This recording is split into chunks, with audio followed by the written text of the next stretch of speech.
21장입니다. 레위기 21장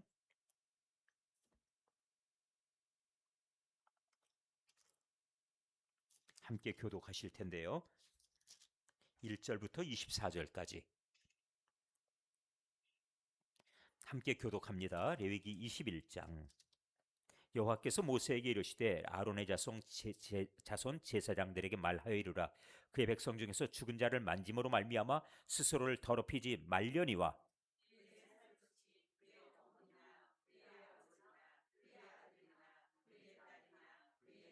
출가하지 아니한 처녀인 그의 자매로 말미암아서는 몸을 더럽힐 수 있느니라.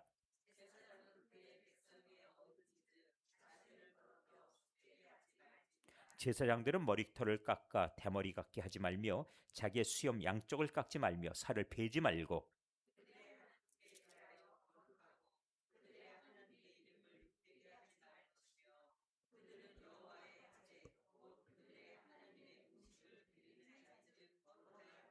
그들은 부정한 창녀나 이혼당한 여인을 취하지 말지니 이는 그가 여호와 하나님께 거룩함이니라.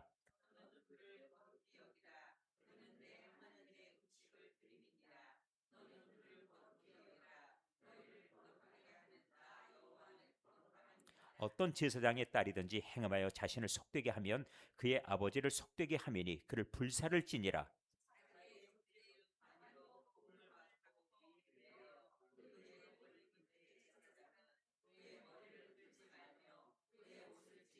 어떤 시체든지 가까이 하지 말지니 그의 부모로 말미암아서도 더러워지게 하지 말며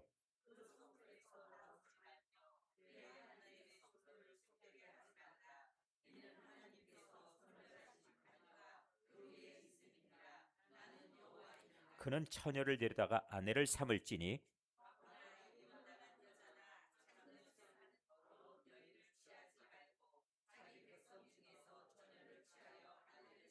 그의 자손이 그의 백성 중에서 속되게 하지 말지니 나는 그를 거룩하게 하는 여호와임이니라. 아론에게 말하여 이르라. 누구든지 너의 자손 중 대대로 육체에 흠이 있는 자는 그 하나님의 음식을 드리려고 가까이 오지 못할 것이니라.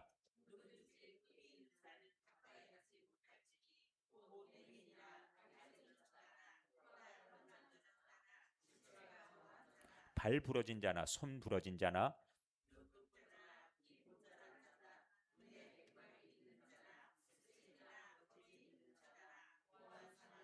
제사장 아론의 자손 중에 흠이 있는 자는 나와 여호와께 화제를 드리지 못할지니 그는 흠이 있은즉 나와서 그의 하나님께 음식을 드리지 못하느니라.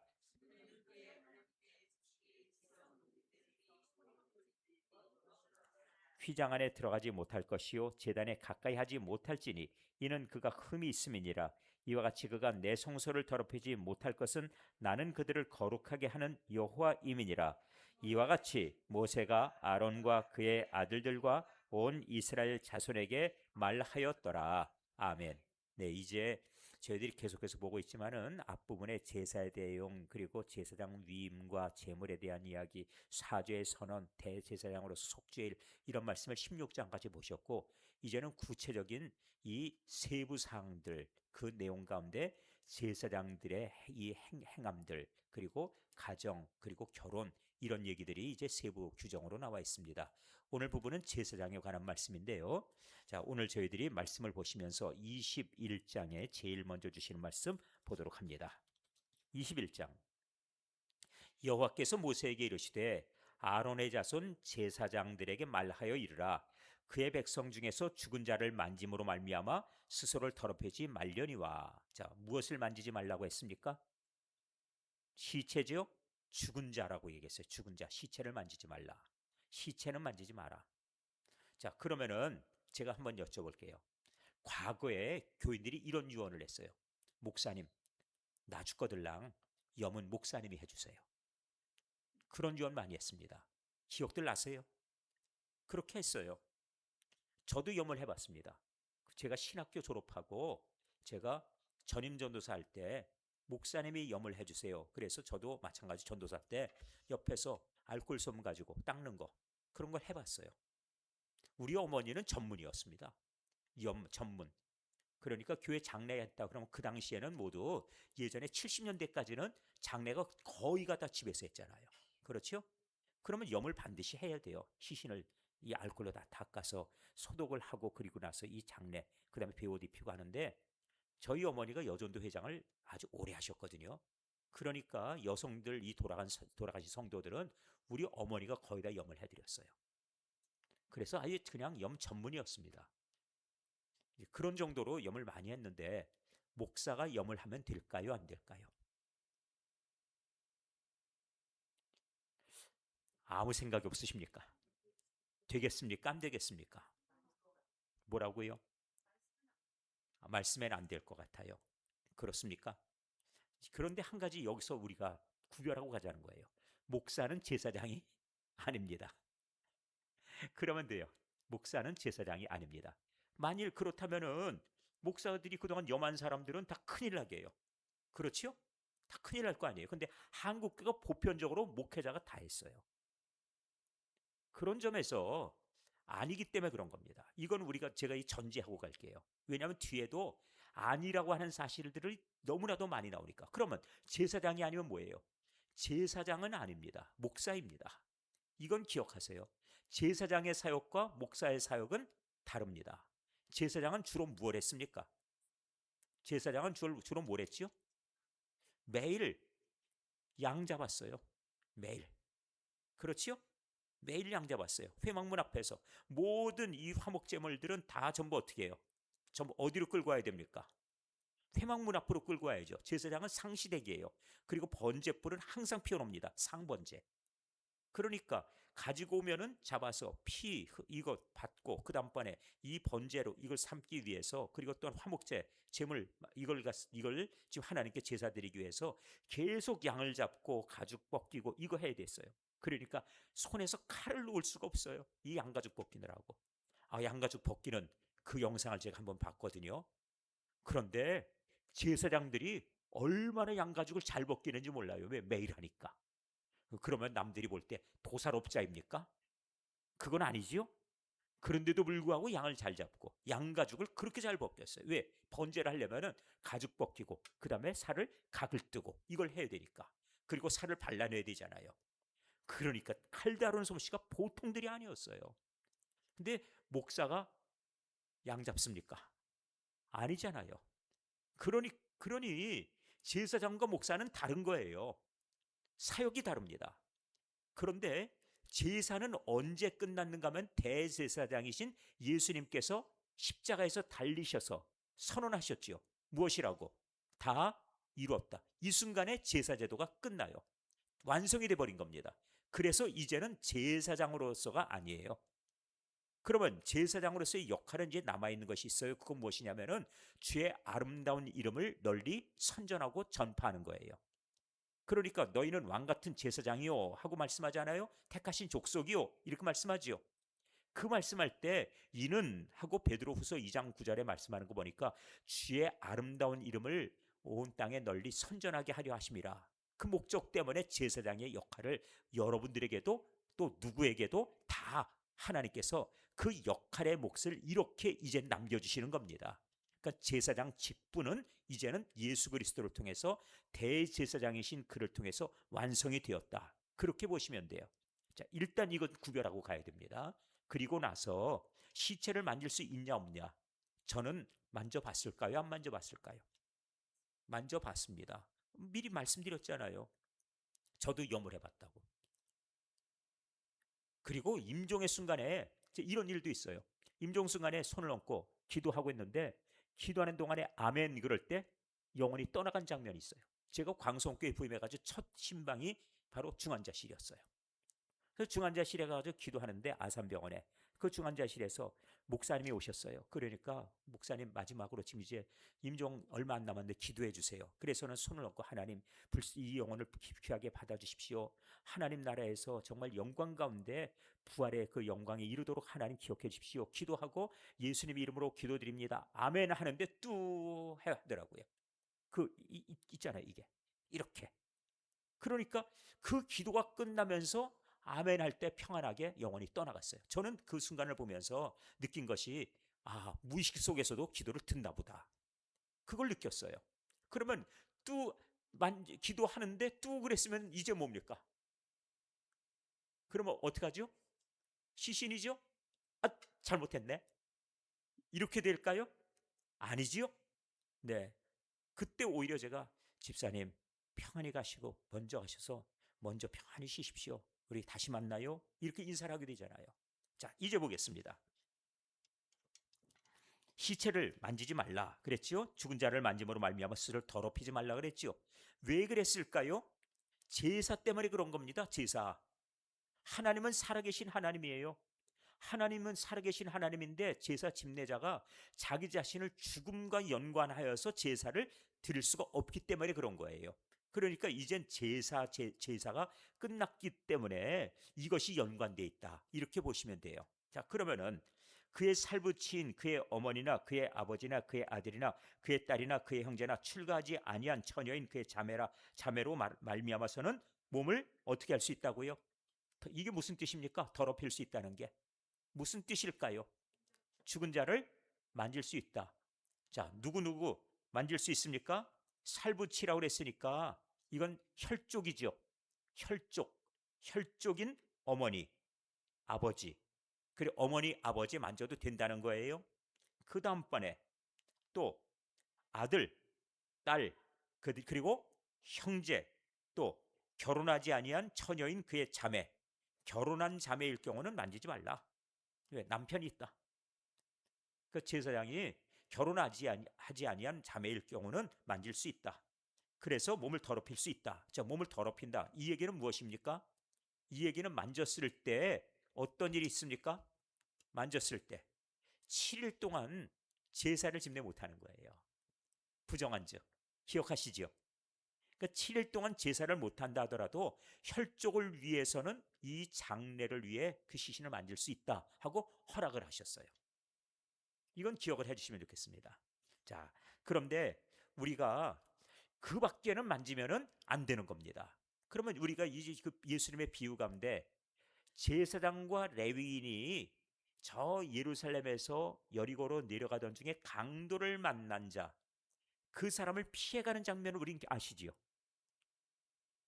그 비유에서 선한 사마리아 사람의 비유라 부르는데 이 비유에서 피해갔어요. 그러면 우리는 무슨 생각합니까? 제사장이 돼서 이웃을 놔두고 그냥 가버렸네. 이런 생각하시죠? 그 사람들의 입장에서 변명을 한번 해보지요. 그 사람들 입장에서 저 사람 지금 죽어가고 있어, 피 흘리고. 근데 내가 만졌는데 그 사람 죽으면, 또 내가 피 흘린 자를 만지면 난 어찌 된다고요? 부정하다고 생각할 거 아니에요. 내가 지금 저 사람을 돌보고 있는데 돌보는 중에 그 사람을 지금 돌보는 중에 그 사람이 죽어버리면 나는 제사장으로서 사역을 못하게 될 거 아니에요. 그러면 그들은 뭐라고 생각하면 됩니까? 하나님께서 시체는 만지지 말라 하셨으니 나는 만지면 안 돼. 저 사람이 내 혈족이 아니야. 그렇게 되겠지요. 그런데 예수님은 지금 개념이 무엇이냐면은 그들은 내 가족이 아니야. 그런데 예수님 뭐라고 그러시냐면 도움이 필요한 자를 말씀하셨어요. 도움이 필요한 자를 그를 돌보는 것. 그것이 우리가 마땅히 할 일. 그 얘기를 하셨는데 지금 이 제사장들에게 있는 규례는 그들이 우선 생각하는 것이 혹시라도 저 사람을 내가 만졌다가 저 사람을 갖다가 그러면은 뒷감당해야 될 문제가 있어요. 단순하게 어이구 안녕하세요. 지금 괜찮아요. 하고 만지고 끝날 문제가 아니에요. 사마리아 사람이 만지고 끝났습니까? 아니죠. 기왕 그 사람에게 관심을 보이면 그 다음에는 어떻게 해야 돼요? 이 사람 치료라든지 아니면 이 사람의 회복을 위해서 계속 후조치해야 될 문제들이 나오지요. 그런데 그 사람을 싣고 여관으로 가는 중에 그 사람을 갖다가 그 사람이 죽어버리면 어찌합니까? 이건 문제가 또 커지지요. 그러면 내가 제사장으로서 지금 만지지 말라 한 것을 만져서 내가 더럽혀졌다. 어때요? 핑계거리가 좀 되지요? 도무지 핑계가 되는지 안 되는지는 잘 모르겠고 혹시 그렇습니까? 어때요? 핑계거리가 될 수 있지 않을까요? 그들 나름대로 변명거리가 있는 얘기를 예수님이 해주신 거지. 얼토당토하게 그 사람들 참 못됐네. 제사장이라면 사랑도 없네. 뭐 이런 식으로 우리가 해석하라고 주신 말씀은 아니에요. 그들 나름대로도 내심으로는 어떤지 몰라요. 내심으로는 혹시라도 불안한 마음이 있었는지 여기 강도출몰 지역이네. 이런 생각을 했는지 몰라도 외형적으로는 그 나름대로의 변명거리가 있을 거 아닙니까? 그 변명거리가 무엇이에요? 오늘 본문입니다. 만지지 마라. 시체 만지지 마라. 만지면은 더럽혀진다. 이런 것이 있으니 제사장도 레위인도 다 더럽혀지고 부정해지는 것에 대해서 거부감 가지고 도망갔다. 이렇게 생각하면 될 거 아니겠습니까? 그런데 불구하고 예수님 뭐라고 얘기하세요? 누가 이웃입니까? 이웃을 사랑하라 그랬는데 이웃이 누구입니까? 그랬더니 뭐라고 말씀하세요? 도움을 준 사람이다. 그렇게 말씀하셨지요? 이제 우리 교회도 다시 새로워져야 될 때가 됐습니다.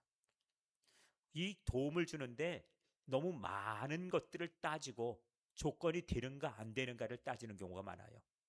그런데 이웃사랑이라고 하는 것은 거기에서 근거를 찾지 않습니다. 그 사람에게 도움이 필요한가가 기준이 돼요. 다시 한번 우리가 이웃을 정할 때 누가 이웃인가요? 그럴 때 바로 저 죽어가는 사람, 강도 만난 자를 도와준 사람입니다 라고 대답했지요. 누가 이웃인가 하고 물었을 때. 마찬가지로 우리도 이 땅에서 이웃을 사랑하라 그랬을 때 이웃을 사랑하는 교회는 어떤 교회인가요? 도움을 필요로 하는 사람을 돌보는 교회입니다. 여기에서 기준 삼으시면 돼요. 이게 바로 성경적이에요. 그 사람이 도움이 필요한가를 보시면 돼요. 그 목사님, 저 사람 말이에요. 맨날 와가지고 밥만 먹고 그냥 가요. 뭐 어때요? 저 사람이 지금 배가 고파서 밥을 먹으러 왔다는데 사실 내 내심으로는 그게 우리 마음속에 얄미울 때도 있을 수가 있어요. 그럴 수 있겠죠. 그런데 그거는 기준이 아니에요. 그건 내 느낌이고 하나님의 느낌은 무엇이냐면은 그 사람이 지금 배고프고 그 사람이 도움이 필요하다. 그리고 그 사람에게 지금 이 음식이 필요하다 그러면은 와서 얼마든지 드십시오라고 그렇게 손을 잡아줄 수 있는 그 마음을 우리 온 교회가 가질 수 있으면 좋겠어요. 그것이 바로 이웃을 사랑하는 교회 그 기본 형태이기 때문에 그런 겁니다. 자, 그 다음에 또 보겠습니다. 4절이지요. 제사장은 그 백성의 어른인즉 하고 말씀하지요. 어른이라 자신을 더럽혀 속되게 하지 말지니라 하고 말씀해요. 이거는 그 가정을 지키는 비결이기도 하고요. 그리고 그 가정이 거룩해야 될 것에 대한 중심을 잡는 일이기도 해요. 오늘 우리 광남수 권사님 장례 가서 제가 오늘 말씀을 전했지요. 그 권사님의 그 삶의 모습이 후손들에게 물려주는 교훈이에요. 그러니까 어머니가 기도하는 어머니, 예배의 중심을 갖고 계신 어머니였다면 자손들도 당연히 그러해야 된다. 마찬가지로 오늘 본문이 그런 거예요. 그 집안의 어른이 그러하니 후손들도 그리하게 하라. 자, 그러면은 이제 저희들이 계속 보겠습니다. 5절 제사장들은 머리털을 깎아 대머리 같게 하지 말며 자기의 수염 양쪽을 깎지 말며 살을 베지 말고 하고 말씀하지요. 이건 뭘 얘기하냐? 이거는 해석이 필요해요. 이건 무엇을 얘기하냐면은 이방의 풍속 가운데 슬픔을 나타내는 애도의 행위입니다. 애도의 행위. 자, 첫 번째 무엇이요? 제사장은 머리털을 깎아 대머리 같게 하지 말며. 그리고 예를 들어 부모가 돌아가셨어요. 부모가 돌아가셨어요. 그랬더니 자기 머리털을 밀어가지고 내가 지금 슬프다 하는 것을 지금 표현한다는 겁니다. 또 있어요. 또 뭐 합니까? 자기의 양쪽 수염 양쪽을 깎지 말아라. 양쪽 수염을 깎지 말아라. 또 그 다음에 또 있지요? 살을 베지 말고 나의 마음의 고통이 이만큼이다 하고 살을 베는 거예요. 이 칼로 자기 살을 그 피를 흘리는 겁니다. 내 고통을 남들에게 보여주는 거죠. 이런 것들이 이방신을 섬기는 가운데 제사, 특별히 자기가 사랑하는 사람들이 죽었을 때 슬픔에 난 동참한다 하는 내색을 이런 것으로 했어요. 그러니까 지금 이런 일을 하지 말라는 얘기는 하나님께서 뭐라고 말씀하시냐면은 그들의 하나님께 대하여 어찌하라고요? 자, 6절 그들의 하나님께 대하여 거룩을 말씀하지요. 거룩하게 하고. 그러니까 이건 하나님을 섬기는 일이 아니라는 것이에요. 하나님을 섬기는 백성은 이렇게 세상 방식으로 자기 슬픔을 표현한다고 이렇게 하지 말아라. 이거 우상숭배의 의식 가운데 들어있는 의식들이니까 하지 말라는 거예요. 그리고 그들의 하나님의 이름을 욕되게 하지 말 것이며 그들은 여호와의 화제 곧 그들의 하나님의 음식을 드리는 자인즉 거룩할 것이라. 다시 말해서 하나님께서 정하신 대로 하라. 거룩이라고 하는 것은 하나님의 말씀 영역 안에 들어있는 것을 거룩이라 부르는 겁니다. 그러니까 그 말씀 밖을 벗어나지 말아라 그랬지요. 자, 그 다음에 그들은 부정한 창녀나 이혼당한 여인을 취하지 말지니 이는 그가 여호와 하나님께 거룩함이니라. 그러니까 여인들을 취할 때도 마찬가지로 부정한 창녀나 이혼당한 여인을 취하지 말지니, 레위 사람도 당연히 그래야 돼요. 그런데 사사기에 보니까 에브라임 산지에 살던 한 레위인이 베들레헴에 있던 한 여인을 갖다 취했죠. 첩을 취했죠. 근데 그 여자가 보니까 조금 출신이 좀 별로 안 좋아 보여요. 그래가지고 그가 지금 또 자기 집으로 또 돌아가 버리죠. 이런 상황이 벌어지는데 하나님께서 금하신 일들이 사사기 시대 때는 자행되고 있었다는 뜻이기도 합니다. 그 얘기는 성경의 사사기라고 하는 책 자체가 이스라엘이 여호와 하나님을 왕으로 섬기지 않았다, 그들이 제멋대로 했다 하는 뜻이니까 우리가 이해할 때 이 말씀을 그들이 어기고 있었구나 하는 영적 상태를 볼 수 있는 말씀이 되겠지요. 자, 그 다음으로 가겠습니다. 너는 그를 거룩히 여기라. 자, 이 제사장을 거룩히 여길 필요가 있습니다. 거룩히 여길 필요가 있어요. 왜 그러냐면은 그의 거룩함에 동참하기 위해서입니다. 잘 보세요. 목회자를 목회자를 어떻게 대하느냐에 따라서 우리가 받는 말씀의 그 가진 자세가 달라집니다. 똑같은 말씀을 전하더라도 과거에 제 신학교 다닐 때 제가 깜짝 놀랐어요. 한 번은 한경직 목사님이 오셨습니다. 신학교 다닐 때. 그래가지고 그분이 뭐라고 하셨냐면은 서서 말씀을 하실 만한 기력이 없으셨어요. 근데 이렇게 말씀하셨습니다. 사경에 오셔서 예수께서 무리를 보시고 산에 올라가 앉으셨는데 제자들이 나와 앉았다 말씀하지요. 저도 함께 앉아서 말씀을 전하겠습니다. 그러더니 의자에 앉아서 마이크를 붙들고 말씀하셨어요. 그런데 한경직 목사님 말씀하시니까 다 같이 그냥 귀들이 만큼 열려가지고 뭘 말씀하시는가 들어보자. 그냥 전부 집중하는 거예요. 그리 되겠지요? 그런데 어떤 교회는 또 이렇게 해요. 교육전도사님이 설교한다 그러면은 또 우습게 알아요. 그런데 하나님 말씀은 동일한 겁니다, 실은. 그렇지 않습니까? 누가 전하든지 하나님 말씀인데 전하는 사람에 따라서 사람들의 감정이 그렇게 가더라 이거예요. 그래서 경계하는 것이 무엇이냐면은 거룩히 여기라 하고 말씀하고 있어요. 거룩히 여기라. 왜? 그 말씀이 거룩하기 때문에 그런 겁니다. 그가 하는 일들, 제사를 지금 집례하는 일들이 거룩하기 때문에 그를 거룩히 여겨 주어야 돼요. 그래서 제사장도 책임이 있어요. 자기 자신을 거룩에 그 함께 동참하는 그 모습을 함께 나타내 주어야 돼요. 이것이 마땅한 일입니다. 그래서 그는 네 하나님의 음식을 드리기 때문이라고 말씀하고 있지요. 자, 그리고 너는 그를 거룩히 여기라. 너를 거룩하게 하는 나 여호와는 거룩하기 때문이라고 말씀하는 것입니다. 자, 그러면서 제사장이 어떤 제사장의 딸이든지 행음하여 자신을 속되게 하면 그 레위 지파의 딸이에요. 그는 레위 지파의 딸은 누구에게 결혼해야 됩니까? 알고 계신가요? 누구와 결혼해야죠? 레위 지파의 딸은 누구와 결혼합니까? 그걸 어찌하나요? 사랑하는 사람과 결혼하지. 혹시 이렇게 돼 있습니까? 그렇지 않습니다. 모두 자기 지파와 결혼해요. 그럼 레위 지파의 딸이 결혼하면 누구와 결혼해야 돼요? 레위인이죠. 그러면 제사장과 결혼하게 되고 레위인과 결혼하게 될 터인데, 그렇게 되는데 그가 행음하면 그러면 남편이 어찌 됩니까?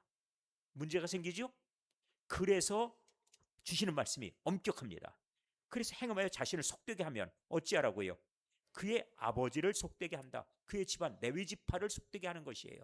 그래서 그를 어찌하라고요? 불사르라. 화형시키란 뜻이 아닙니다.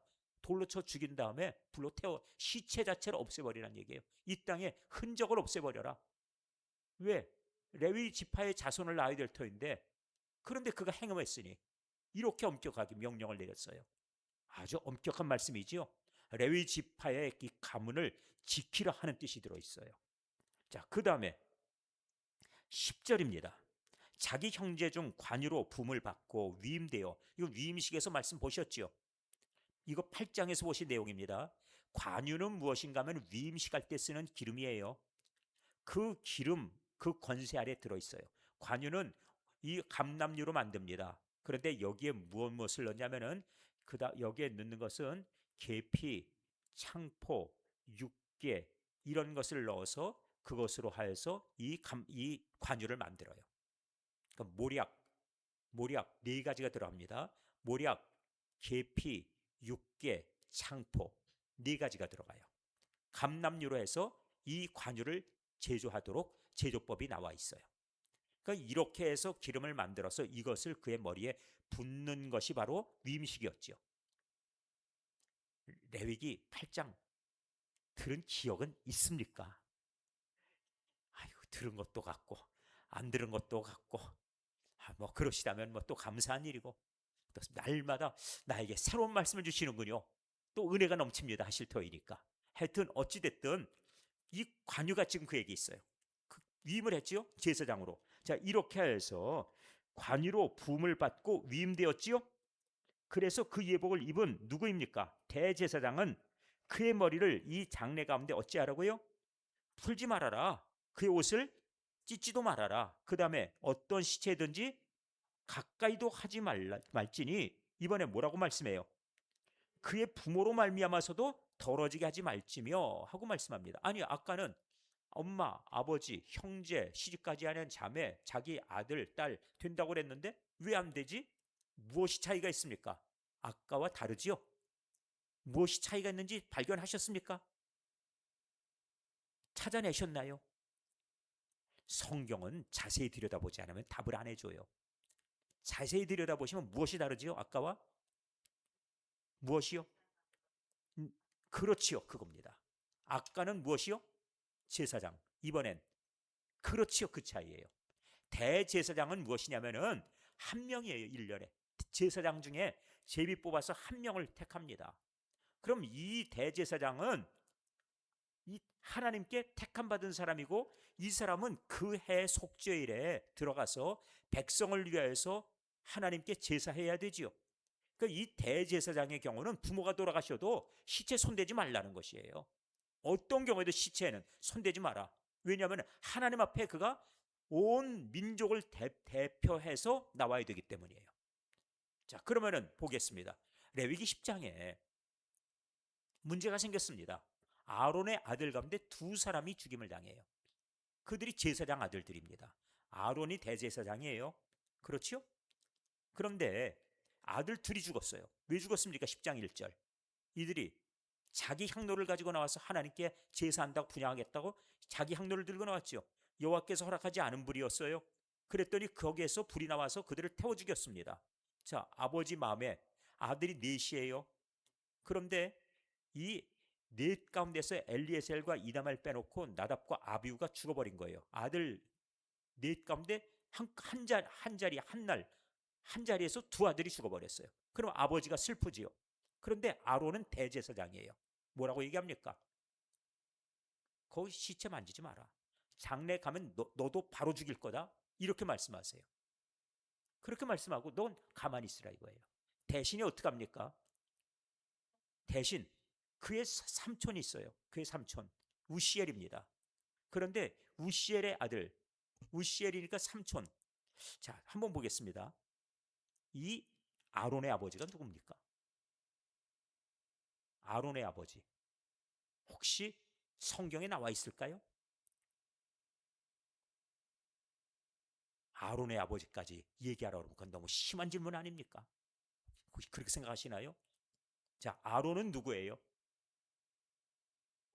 모세의 누구? 형이지요?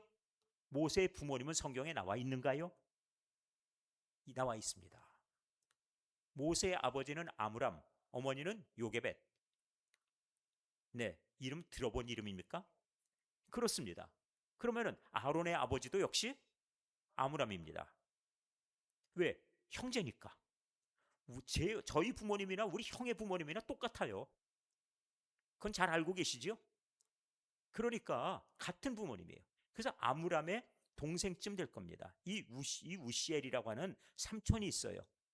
그의 아들들 둘이 있는데 미사엘과 그리고 또 엘사반이라고 하는 둘에게 맡겨서, 이게 레위기 10장입니다. 10장 혹시 가보실까요?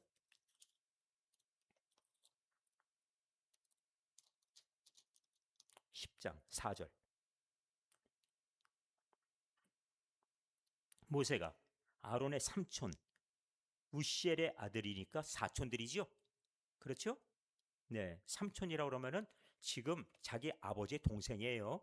이 삼촌인 우시엘의 아들 사촌인 미사엘과 엘사반 불러서 그들에게 이르되 나와 너희 형제들을 성소 앞에서 진영 밖으로 메고 나가라. 그래서 그들이 나와 모세가 말한 대로 그들을 옷 입은 채 진영 밖으로 메어내니 그래서 그들에게 말하죠. 그리고 그 모세가 아론과 그의 아들 남아있는 아들 엘르아살과 이다말에게 말합니다. 너희는 머리를 풀거나 옷을 찢지 말라. 이렇게 말하죠. 바로 이 내용이에요. 이 슬퍼하는 내색하지 말라는 겁니다. 자, 오늘 이제 다시 가서 보도록 합니다. 본문입니다.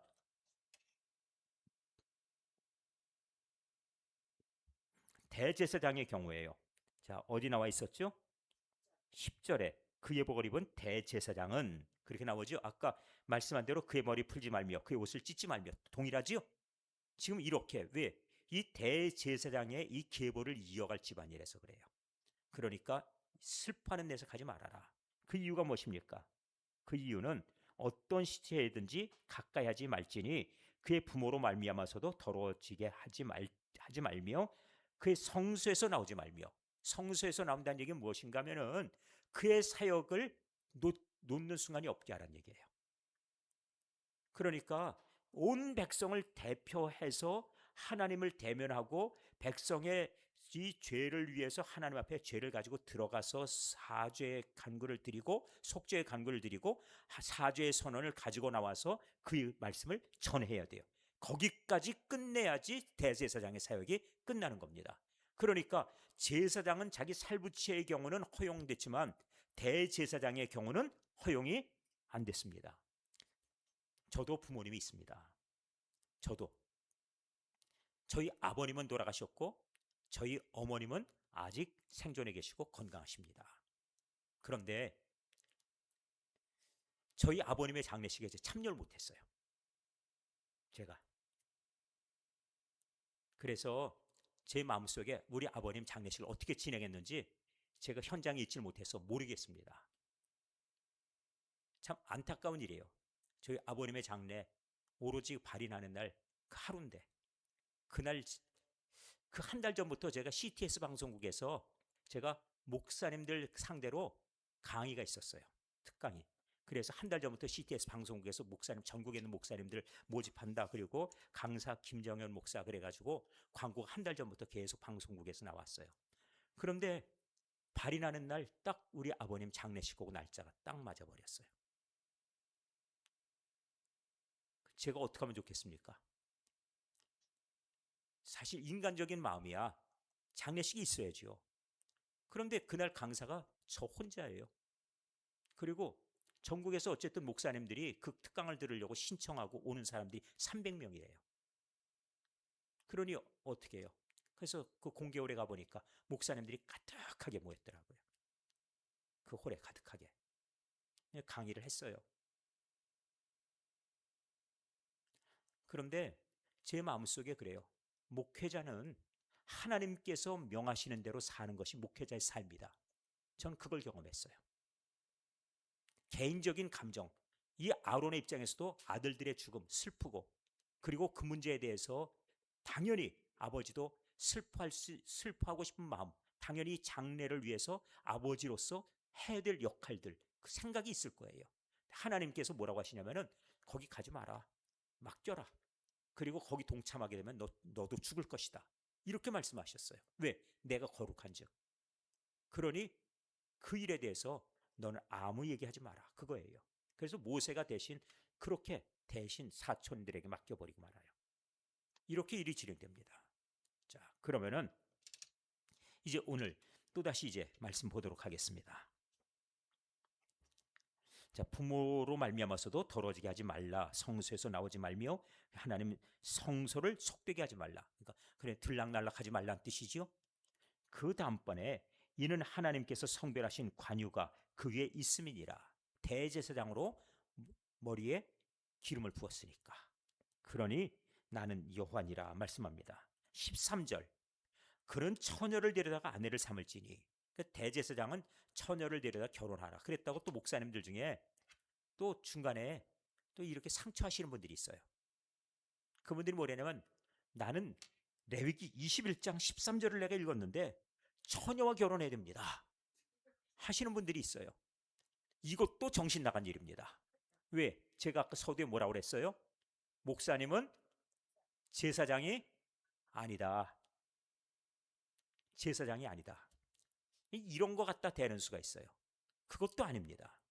이건 왜 이렇게 얘기하냐면은 레위 지파의 가문 때문에 하는 얘기예요. 그런 점에서 여기서 주시는 말씀 보세요. 과부나 이혼당한 여자나 창녀짓을 는 더러운 여인을 취하지 말고, 이 얘기는 무엇인가 하면은 지금 이 이스라엘 민족은 부계를 따라가지 않고 어디를 따라간다고요? 목에 따라갑니다. 그러니까 여인이 다른 남자와 결혼해서, 그래서 이미 벌써 했었기 때문에 또 다른 집안과 연결되거나, 아니면은 이렇게 보니까 여기에 창녀짓 하는 사람, 이혼당한 여자, 이렇게 하지 말라는 거예요. 과부라 하더라도 이미 벌써 그 집안에 속했었기 때문에 관계라는 것이 돼 있어요. 그러니까 그리 하지 말아라. 이거는 제사장의 가문을 위해 그런 것이에요. 그럼 목사와는 이건 별개의 일입니다. 제가 다시 말씀을 좀 드려볼게요. 목사님들 중에 재혼하는 사례들이 있습니까, 없습니까? 있습니다. 근데 재혼을 잘해야 돼요. 왜냐하면은 재혼 잘한 케이스가 있는데 주기철 목사님이 재혼을 잘한 케이스 같아요. 제가 보건대. 그 오정모 사모님. 근데 그 사모님이 원래 그 사모님께서 건강이 매우 안 좋았어요. 그래서 자기 정말 가까이 지내며, 그리고 늘 믿고 지내던 자기 가까이 지내던 동생에게 내 남편을 보살펴 달라고 유언을 해요. 그래서 재혼하게 된 케이스가 오종모 사모님이에요. 그런데 오종모 사모님이 주기철 목사님이 마음이 약해지거나 힘들어질 때 끝까지 하나님 앞에 중심 잘 잡아주세요 하고 당부하고, 그리고 흔들릴 때는 옆에서 같이 기도하면서 끝까지 승리하십시오. 그렇게 옆에서 계속해서 힘을 북돋아 준 분이에요. 그러니까 재혼도 잘해야 되겠죠. 물론 재혼한 일이 없었으면 좋겠어요. 목사님이나 사모님이나 다 건강하게 목회 사역 잘 마무리하면 좋겠습니다. 그런 마음이지만, 그러나 이것이 때때로 원치 않게 일찍이 세상 떠난 일들이 있다 보니까 그런 일들에 대해서 이렇게 지금 말씀을 해요. 제사장들의 경우는 그런 일이 있다 하더라도 결코 여기 과부나 이혼당한 여자, 창녀짓 하는 여자, 더러운 여인 취하지 말라 하고 말씀하고, 처녀와 처녀를 통해 결혼하여서 이 레위 지파의 특별히 후손에 대한 그 양육 그리고 교육에 대한 모든 부분들, 그런 부분들을 성결하게 레위 지파의 여인으로 할 수 있도록 하라 하는 그 뜻이 들어 있습니다. 자, 그 다음에 또 뭐죠? 자기 백성 중에서 처녀를 취하여 아내를 삼아 그의 자손이 하고 자손에 대한 얘기를 하지요. 그래서 그의 백성 중에서 속되게 하지 말라는 얘기는 무엇입니까? 레위 지파로서의 거룩함을 유지하게 하라는 뜻이에요. 이제 그 뜻이 여기서 명확하게 보여지죠? 그리고 나는 그를 거룩하게 하는 여호와의 민이라. 거룩 때문에 그렇습니다. 자, 그 다음에 여호와께서 모세에게 말씀하여 이르시되 아론에게 말하여 이르라. 누구든지 너의 자손 중 대대로 육체에 흠이 있는 자는 그 하나님의 음식을 드리려 가까이 오지 못할 것이니라. 그러면서 설명합니다. 누구든지 흠이 있는 자는 가까이 오지 못할지니, 곧 흠이 있다는 얘기가 무엇이에요? 곧 누구? 맹인. 두 번째, 다리 저는 자. 그 다음에 코가 불안전한 자. 그 다음에 지체가 더한 자. 또 발이 부러진 자. 또 손 부러진 자. 등 굽은 자. 힘못 자란 자. 눈에 백막 있는 자. 그러니까 백내장 있는 사람. 그 다음번에 또 누구요? 습진이나 버짐 있는 자, 고안 상한 자, 이런 자들은 안 된다. 제사장 아론의 자손 중에 흠 있는 자는 하나님 나와서 하나님 여호와께 화제를 드리지 못할 것이다. 왜? 그는 흠이 있기 때문이다. 나와서 그의 하나님께 음식을 드리지 못하느니라. 자, 그러면 이제 여쭤보겠습니다.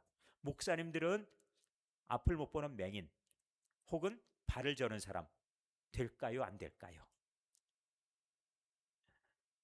되겠습니까? 안 되겠습니까? 됩니다.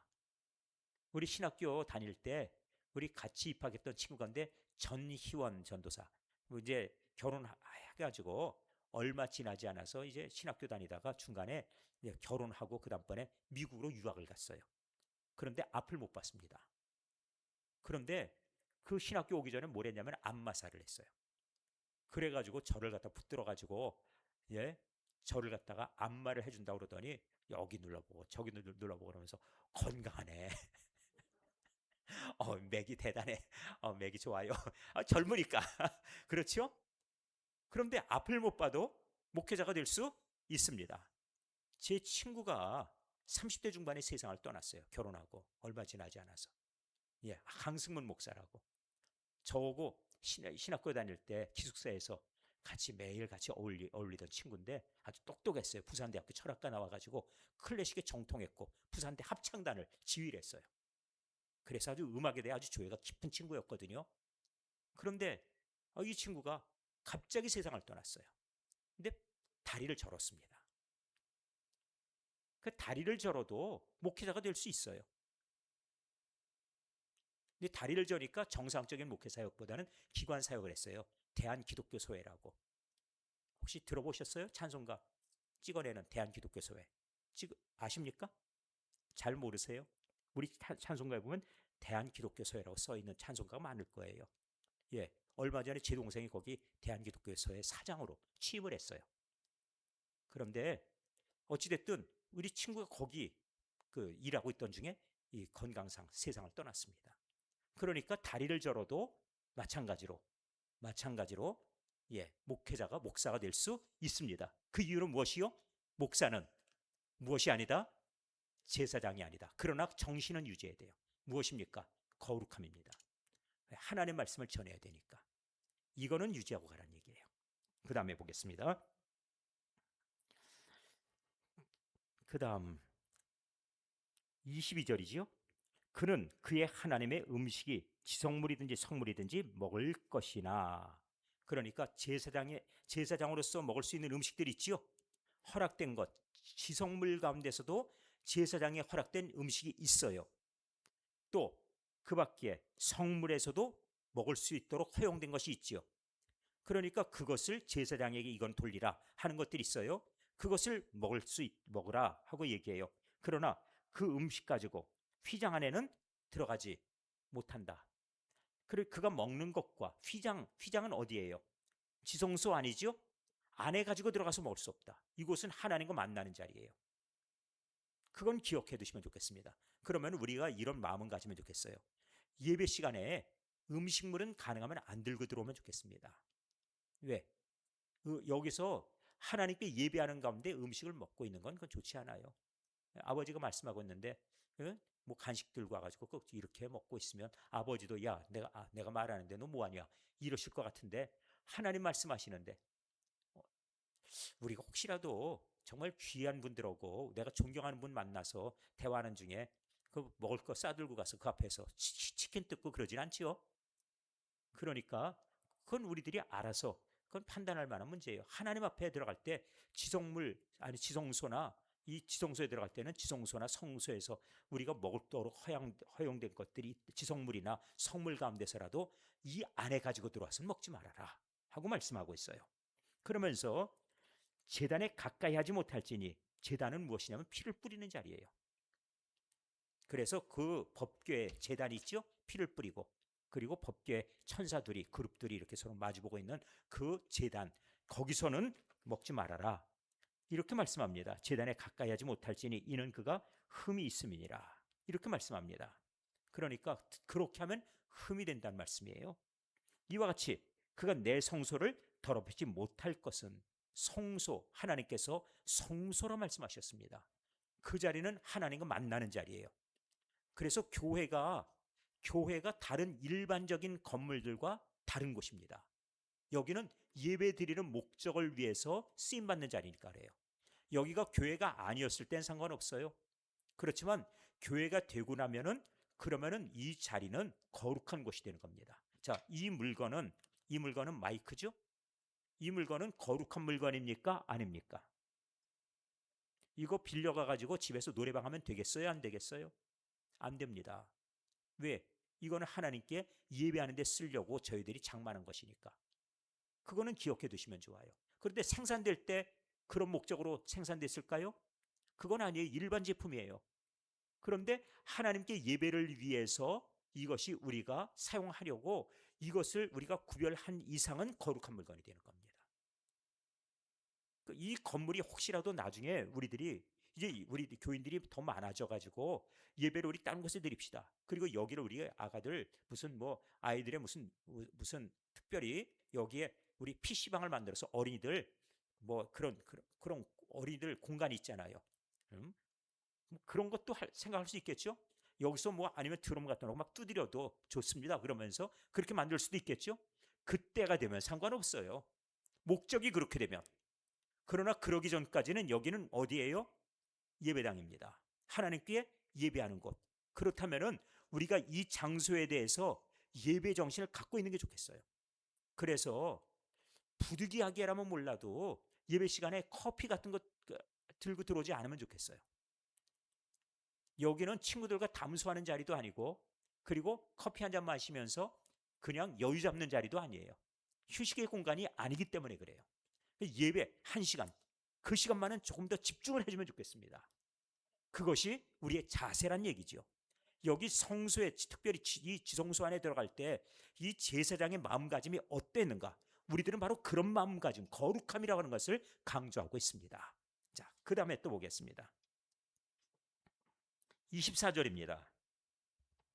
이 말씀이 누구에게? 이와 같이 모세가 누구에게? 아론과 그 다음에 그의 아들들과 그 다음에 온 이스라엘 자손에게라고 말씀하고 있지요. 왜냐하면 이것은 아론과 그 아들들에게만 말씀하는 것이 아니에요. 이거는 온 백성도 다 같이 알아야 돼요. 그들도 제사장의 모든 거룩함을 위해서 같이 협조하라는 뜻이에요. 그런 차원에서 온 백성에게 선포하고 있습니다. 우리들은 하나님의 말씀이 우리 먼저 성도들에게 그리고 교회에 주신 말씀이라고 우리는 일단 알아요. 그러나 이 말씀은 결국 마지막에 세상을 향해 선포될 것이에요. 그런 점에 이 말씀을 듣는 자는 복 있는 사람이 될 것이에요. 오늘 우리들은 이런 마음 가지고 말씀을 대했으면 합니다. 자, 이제 내일 저희들이 장례식을 거행합니다. 내일 10시 반에 저희들 입관의 절차 이 이담 장례식장 2층 사무실에서 우리 광남수 권사님이 갑자기 세상 떠나셔서 그래서 장례를 진행하게 됐는데 이 내일 장례 그 다음번에 발인하고 저는 아무래도 벽제를 좀 다녀와야 될 듯해요. 우리 교회 지금 현재로서는 동행할 수 있는 입장이 저밖에 현재 없는 것 같아요. 예, 다음 주 같으면 누가 갈까 하고선 서로 논의도 하겠지만은 이번 주에 돌아가신 거 보니까 우리 곽남수 권사님 욕심이 많으세요. 목사님 와주세요. 그렇게 느껴집니다. 그래서 제가 가겠습니다. 그래서 벽제를 가서 내려서 이 하관의 절차하고 전 돌아올 거예요.